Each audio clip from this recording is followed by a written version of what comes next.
Hey everyone, welcome back to the channel. In today's video, I'm going to show you exactly how to fix Hue bridge not connecting to the application. So in order to fix it, first of all, you need to take a look at your Hue bridge lights. So you should see the power light on, the network light on, and the internet light also on. If any of these lights are off, the bridge will not connect to the application. So if the internet light is off, you can just simply check your router connection. Now, Hue bridge does not use Wi-Fi. It basically connects via Ethernet. So make sure that the cable is properly plugged into the router. No loose or damaged cable. A router port is also working.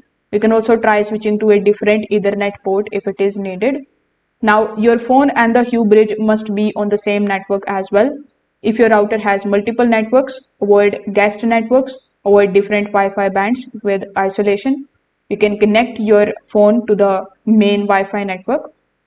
Now, you can also basically restart your bridge and the router. Do not just randomly restart it. You just have to first of all unplug the Hue bridge, then restart your router. After that, wait until the internet is stable and then simply plug the Hue bridge back in. This particular step is going to fix most of the connection related issues. If you are using any kind of VPNs, you just have to basically disable them. Also avoid using mobile hotspot during this setup.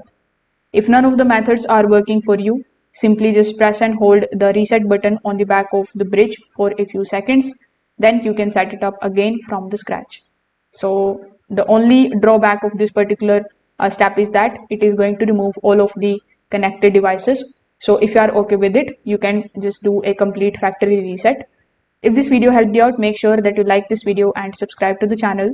Thanks for watching.